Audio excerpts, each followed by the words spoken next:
우리 교회에서는 지난 주간부터 큐티 본문 말씀을 골로새서를 묵상하고 있습니다. 이 골로새서가 에베소서, 빌립보서, 골로새서 이 세 가지가 마치 이렇게 남매지간인 것처럼 또 형제지간인 것처럼 나란히 있는 그런 말씀 중에 하나죠. 골로새 교회 성도들에게 바울 사도가 쓴 편지입니다. 근데 어떤 편지를 쓸 때는 특별한 이유가 있어서 쓰잖아요. 그런 것처럼 골로새 교회 성도들에게 왜 바울 사도가 로마 감옥에 지금 갇혀 있는 상황인데 이 골로새 교회에게 왜 편지를 썼을까를 한번 생각해 보게 되는데, 그 이유를 알아야지만 우리가 골로새서를 읽을 때 그 말씀들이 왜 이런 말씀을 하셨구나, 이것을 좀 잘 깨달을 수 있거든요. 그래서 무슨 목적에 의해서 골로새서를 썼는가를 좀 살펴볼 필요가 있습니다.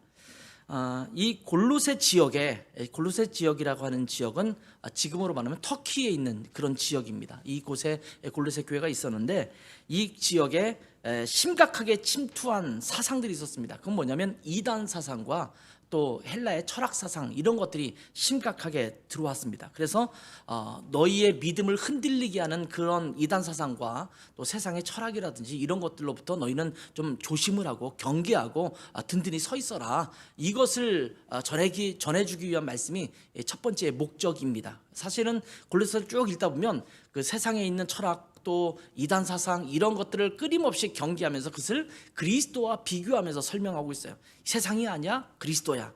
헛된 속임수가 아니야, 그리스도야.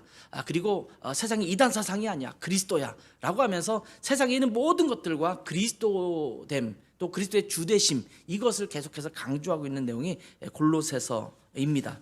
오늘 본문의 8절에 보면 누가 철학과 헛된 속임수로 너희를 사로잡을까 주의하라. 이것은 사람의 전통과 세상의 초등학문을 따름이요 그리스를 따름이 아니니라, 이렇게 이야기하고 있죠. 골로새서를 이해하는 굉장히 중요한 키워드가 있거든요.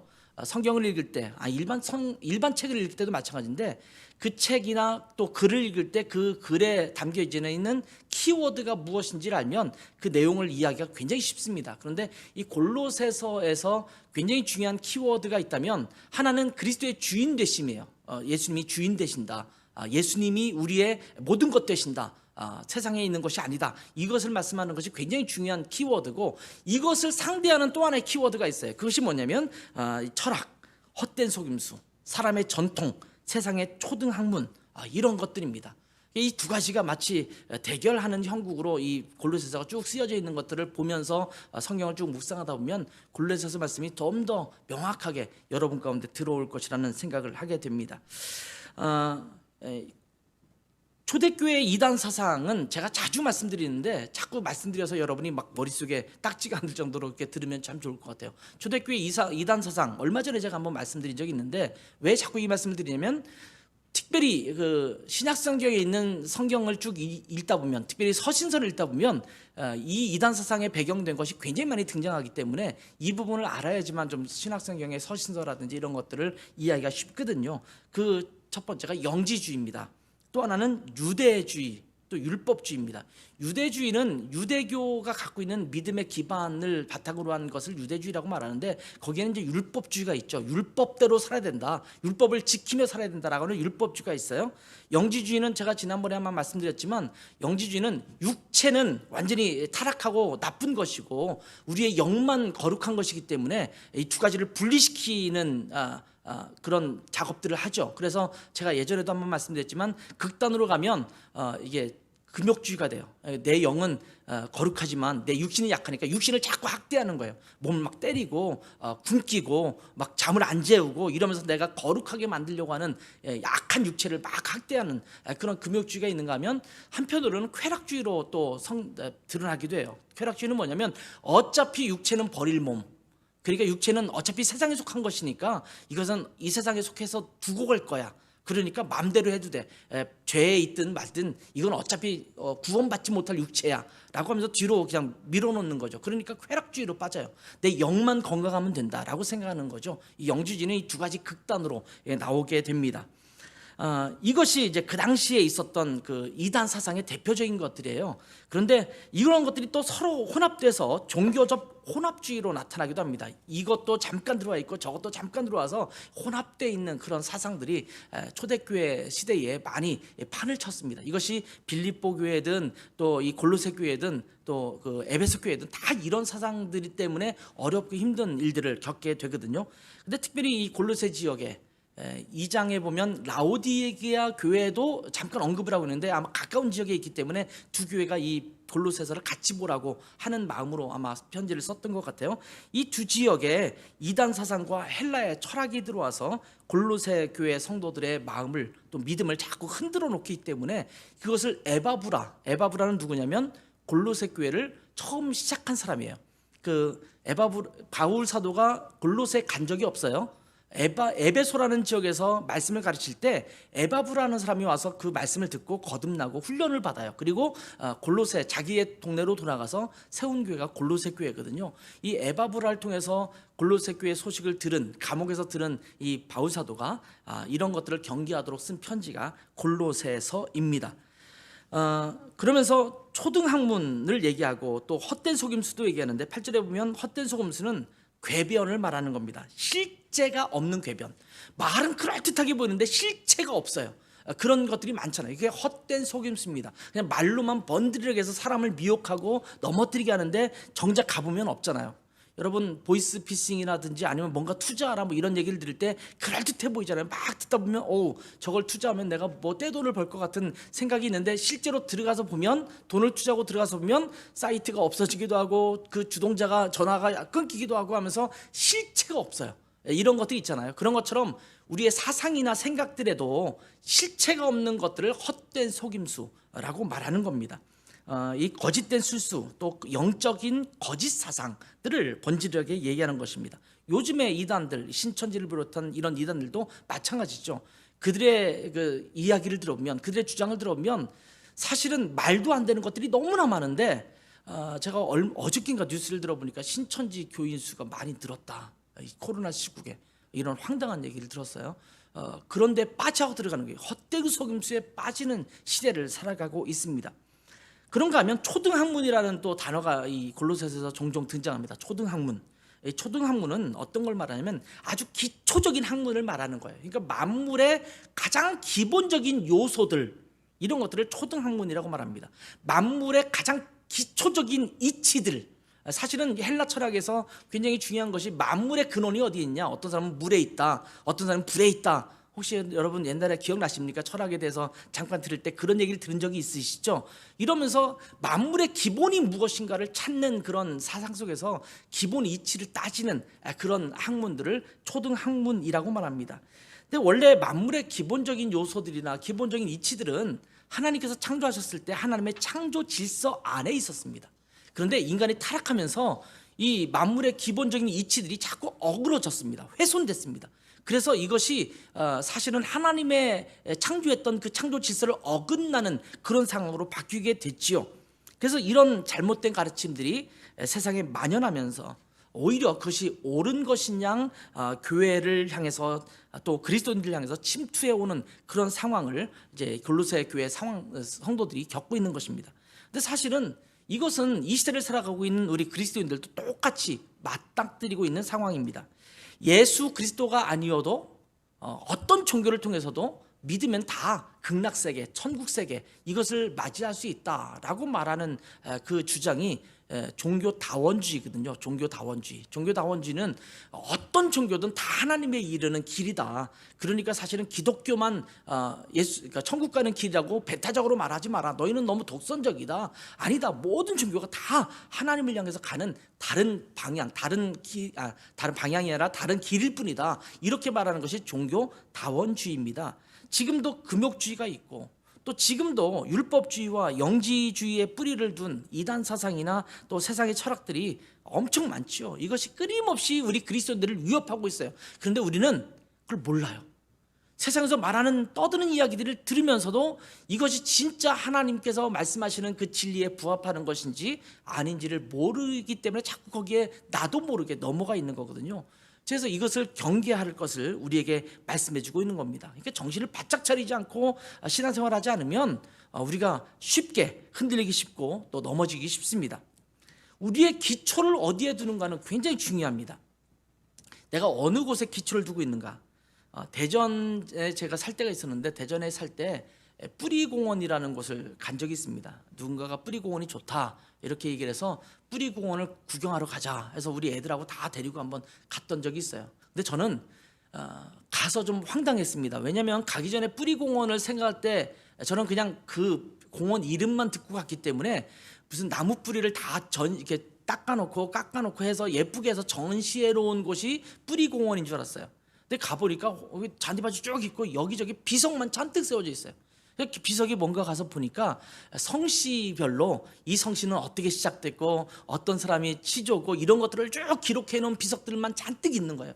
저는 수능안가인데 수능안가의 그 비석도 거기 있었고, 그래서 우리 아이들한테도 여기가 바로 아빠의 뿌리를 지금 기록해 놓은 이런 그 비석이다 이렇게 설명해 준 적이 있어요. 그 뿌리공원이 뭔가 했더니 이 대전에 있는 그 뿌리공원이 자기의 성씨의 뿌리를 찾는 그런 것이에요. 저는 그 뿌리공원을 보면서 조상 때부터 어느 뿌리에 내가 두고 있는가를 알아가는 것을 목적으로 한 이 공원이구나 라는 생각을 했습니다. 아주 오래전에 여러분 혹시 드라마를 보시면서 뿌리, 루츠라고 하는 그 드라마를 보신 적이 있는지 모르겠어요. 제 나이 때가 된 사람들은 좀 다들 보셨을 거예요. 저도 그 당시 아마 그게 제 기억으로는 흑백 텔레비전에서 봤던 것 같아요. 칼라도 아니었던 것 같아요. 근데 그거를 브라운관 텔레비전에서 계속 정말 그 미국 드라마인데도 불구하고 빼지 않고 이렇게 봤던 그런 기억이 나요. 여러분 쿤타 킨테라는 사람의 이름을 어디선가 들어본 것 같죠? 뿌리의 주인공이 쿤타 킨테입니다. 미국에 살고 있는 흑인인데 이 뿌리라는 이 드라마는요 원래 알렉스 헤일리라고 하는 사람이 쓴 소설을 기반으로 해서 만든 거예요. 근데 이 쿤타 킨테라는 사람이 미국에 살면서 또는 인종차별도 받고 어려움도 겪고 그러는데 도대체 나는 어디서 와서 이 미국 땅에 이 백인들이 있는 미국 땅에서 살고 있는 걸까? 왜 내가 이런 그 수모를 당하며 살아야 되는 것인가? 이것을 생각하면서 도대체 나는 어디서 왔는가를 추적해 나가는 드라마예요. 나중에 아프리카에 자기 고향이 있었고 이렇게 살던데 우리가 노예 상인들에서 팔려왔던 그 처참한 과정들을 쭉 이렇게 드라마로 만드는 과정이에요. 그 제목이 뿌리라는 거예요. 한 흑인이 내 뿌리가 어딘가, 내가 왜 도대체 여기에 있는가, 자기의 정체성을 찾아가는 그런 드라마입니다.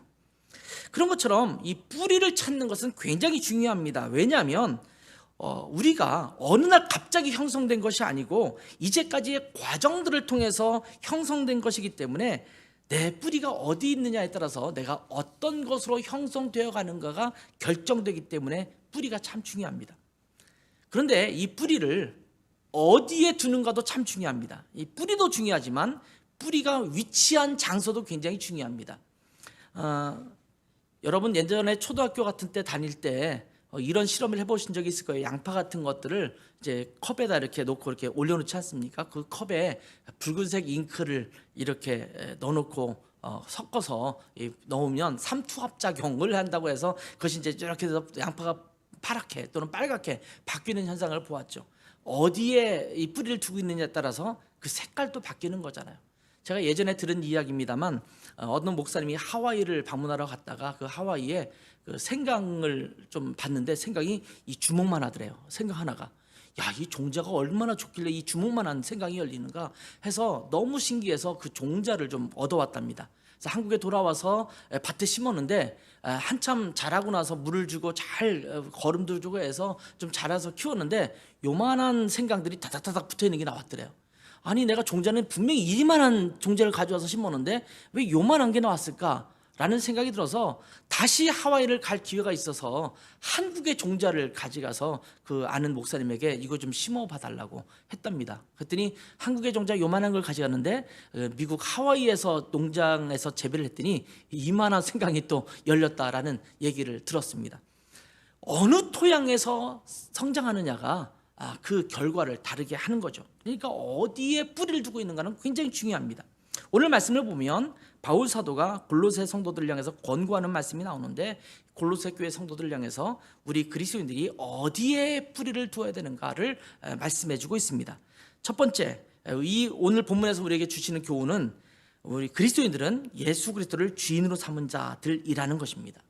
우리가 예수님을 믿을 때 처음에 구세주로 주님을 믿습니다. 예수님 처음 믿을 때 예수님은 나를 죄악 가운데서 건져내신 분입니다. 나를 천국에 가게 하시는 분입니다. 나에게 영원한 생명을 주신 분입니다. 이런 고백을 하면서 예수를 믿잖아요. 그렇게 믿다가 어느 날 시간이 점점 지나고 나면 어떤 이야기 듣냐면 예수님이 내 삶의 주인 되어야 된다라는 생각을 하기 시작해요. 그러면서 좀 성장하면 예수님이 나의 주인이 되는 그런 삶을 살아야 된다고 생각합니다. 그런데 여러분, 우리가 예수님을 처음 믿을 때부터 믿음의 고백은 뭐냐면 예수님이 나의 구세주, 세이비어, 구세주일 뿐만 아니라 나의 주님, 로드이기도 하다는 사실을 고백하면서 주님을 믿는 겁니다. 우리 모범 기도문이 있어요. 모범 예수님 영접 기도, 이게 있거든요. 그 기도문에 보면 항상 뒤에 나는 오늘 예수 그리스도를 나의 구세주와 주님으로 영접합니다, 이런 기도를 하게 되어 있거든요. 예수님을 영접한다는 것은 내 삶의 주인이 바뀌는 것입니다. 지금까지는 내가 내 삶의 주인 되어서 내 마음대로 살았는데 예수님을 내가 구세주로 영접하는 순간 그분은 나를 구원하신 구세주일 뿐만 아니라 내 삶의 주인입니다. 이제는 주님께서 마음대로 하실 그런 하나님의 소유입니다. 이것을 고백하는 것입니다. 오늘 본문 6절에 보면 이렇게 말합니다. 그러므로 너희가 그리스도 예수를 주로 받았으니. 지금 세상의 학문에 또 세상의 철학에 이단 사상이 흔들리고 있는 골로새 교회 성도들을 향해서 이렇게 얘기하는 겁니다. 너희의 주님은 바로 예수 그리스도다. 세상을 따라가지 말아라. 여러분, 우리는 주인을 따라가게 되어 있거든요. 여러분의 주인은 누구십니까? 예수 그리스도시죠. 아멘? 예. 근데 자꾸 예수님에게 꼬리를 치지 않고 사탄이 유혹하고 세상이 유혹할 때 자꾸 거기다 꼬리를 흔들어서는 안 되는 거예요. 제가 울릉도에 있을 때 강아지 한 마리를 키웠어요. 제 아내가 그렇게 강아지 키우는 걸 좋아하지 않기 때문에 뭐 그렇게 기뻐하지는 않았지만 또 애들은 또 자기들이 책임을 안 지면서 자꾸 강아지를 갖다 키우려고 하잖아요. 그래서 강아지 이웃 목사님이 하나를 분양해 주셔서 키웠는데 딱 태어나자마자 갖다 키웠거든요. 얘네들이 우리가 주인인 거죠. 그걸 아는 거예요. 근데 너무 이 강아지가 막 짖어대고 그러니까 이 사택에 둘 수가 없는 거예요. 교회에 누군가 오면 자꾸 짖어대니까 목사 아니면 자꾸 짖어요. 그러니까 성도들이 뭐 교회를 찾아올 때 자꾸 개 짖는 소리가 나고 그러니까 안 되겠다 싶어서 성도님 중에 한 분이 계셨어요. 할머니, 굉장히 산꼭대기 위에, 울릉도 그 산꼭대기에 사시는 할머니셨는데 그분에게 보냈어요. 그분에게 보냈는데 그냥 보내면 쫓아올 것 같아가지고 우리 교회 봉고차에 태워가지고 굽이굽이 길을 여기저기 헤매다가 그 산꼭대기에 있는 그 집에 갖다 주고 왔습니다. 뭐 저희가 올 때도 막 깨거리고 막 그랬었거든요. 근데 신방 가면요, 저희가 입구에 들었을 때부터 막 너무 좋아서 어찌할 줄 모르는 그런 모습을 갖고 있어요. 근데 계속 메워놨었는데 어느 날 몇 개월이 지났는데 아침에 저희 분을 이렇게 긁는 소리가 들렸어요. 보니까 이제 적응됐다 싶어서 풀어놨는데 그 먼 산길을 알지도 못하는 길을 자기가 와서 저희 집까지 오는 것을 봤어요. 야, 걔가 얼마나 이 주인을 알아보고 충성된지 그때 제가 처음 경험했어요. 근데 우리는 걔만도 못하잖아요. 예수님을 주인이라고 여기면서 주인한테 꼬리 쳐야 되는데 주인한테 꼬리 치지 않고 자꾸 세상에 꼬리 치고 세상의 학문에 끌려다니고 또 세상의 이단 세상에 끌려다니는 우리의 모습 아니겠습니까? 근데 성경은 우리에게 분명히 말하는 거예요. 너희가 그리스도 예수를 주로 받았으니 그 안에서 행하라 라고 말씀합니다. 자, 우리의 주님은 누구시라고요? 예수 그리스도 한 분밖에 없습니다. 그러면서 그 안에서 행하라 라고 말합니다. 자, 그리스도인은요, 그 안에서, 그리스도 안에서 행하는 자들입니다. 그리스도 안에서 행한다라는 말이 무슨 말일까요? 굉장히 편한 말인데 좀 쉽지 않은 말이죠. 이 말은요, 하나 되었다, 일치했다 라는 말입니다. 이 말씀을 보면서 요한복음 15장 말씀이 기억나거든요. 제가 오늘 예배가 좀 늦게 시작돼서 너무 이렇게 다 말할 수는 없을 것 같아요. 15장을 쭉 읽다 보면 4절부터 시작해서 내 안에 거하라 나도 너희 안에 거하리라, 이 포도나무 비유에서 말씀하시죠. 5절에도 너희가 내 안에 거하면 이렇게 말하고 있고, 6절에서 보면 사람이 내 안에 거하지 아니하면 버려질 것이다 라고 말씀하고 있고, 7절에도 너희가 내 안에 거하고 내 말이 너희 안에 거하라, 계속해서 너희는 내 안에 거하라 이렇게 말씀하고 있거든요. 그러면서 그 안에 거하는 것이 무엇이냐면 15장 10절에 가면 이렇게 말씀하십니다. 내가 아버지의 계명을 지켜 그의 사랑 안에 거하는 것처럼 너희도 내 계명을 지키면 내 사랑 안에 거할 것이다. 자, 하나님 안에 거하는 것, 그리스도 안에 거하는 것이 어떻게 하는 거예요? 힌트. 어떻게 하는 거예요? 하나님의 계명, 주님의 말씀을 지키는 것. 이것이 바로 그 안에서 행하는 삶입니다. 여러분, 그리스도 안에서 행해야 합니다. 예수님의 말씀을 잘 지켜 행하는 것이 예수 그리스도 안에서 행한다라는 것입니다. 그래서 정리하자면 예수 그리스도와의 친밀한 교제를 통해서 예수 그리스도와 일치된 삶을 살아가는 것. 여러분, 예수 그리스도와 일치된 삶이라는 것에 좀 마음이 좀 부담이 되겠지만, 바로 그리스도 안에 거한다는 것은 주님과 똑같은 삶을 추구하며 살아가는 것입니다. 그리스도인이라는 말이 무슨 말입니까? 안디옥 교회에서 처음 성도들이 그리스도인이라고 불리기 시작했는데, 이 그리스도인이라는 말은 뭐냐면 그리스도처럼 살아가는 사람들이라는 말입니다.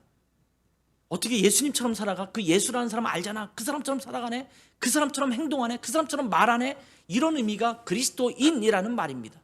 우리가 하나님과 예수 그리스도와 동일시되어서 그와 일치된 삶을 살아가는 것, 이것이 바로 그 안에서 행하는 것입니다. 이것이 우리 그리스도인들의 기초이며 기본입니다.